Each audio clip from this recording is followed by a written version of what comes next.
بسم اللہ الرحمن الرحیم۔ السلام علیکم۔ امید ہے آپ سب خیریت سے ہوں گے اور اللہ کی رحمت کے سائے میں ہوں گے۔ ہم آپ کے لیے جو وظائف لے کر آتے ہیں وہ بہت کارآمد اور آزمودہ ہوتے ہیں، اور امید ہے رب کائنات سے وہ ہماری اس کوشش کو ضرور قبول و منظور فرمائے گا۔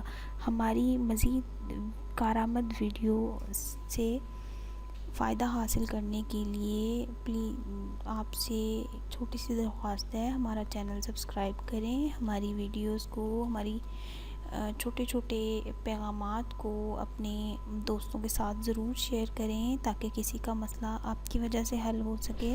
آج میں آپ کو ناک کی ہڈی کا وظیفہ بتاؤں گی۔ اکثر لوگوں کی ناک کی ہڈی اور گوشت بڑھ جاتا ہے، جس کی وجہ سے سانس لینے میں دشواری ہوتی ہے۔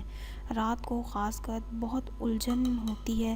اگر آپ اس کا علاج کروا رہے ہیں تو اس کو جاری رکھیں، اسی کے ساتھ ساتھ یہ عمل بھی دہرائیں۔ انشاءاللہ تعالی ناک کی ہڈی اور بڑھا ہوا گوشت بھی آہستہ آہستہ ٹھیک ہو جائے گا اور آپ بالکل ٹھیک اور تندرست ہو جائیں گے انشاءاللہ تعالی، اور اللہ کے فضل و کرم سے آپ آپریشن کی ضرورت بھی نہیں پڑے گی۔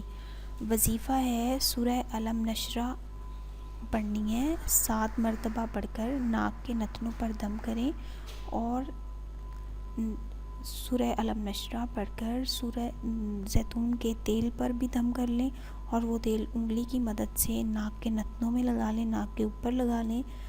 رات کو سوتے وقت زیتون کا تیل لگائیں اور جب نماز پڑھیں یہ عمل دہراتے رہیں۔ انشاءاللہ تعالی آپ کو فائدہ ہوگا، آپ کا مسئلہ بالکل ٹھیک ہو جائے گا۔ اسی کے ساتھ دعاؤں میں یاد رکھیے گا، دعا کرتے رہا کریں، دعا دیا کریں، دعا لیا کریں۔ کسی کے حصے کی بہت ساری خوشیاں آپ کے حرف دعا کی منتظر ہو سکتی ہیں۔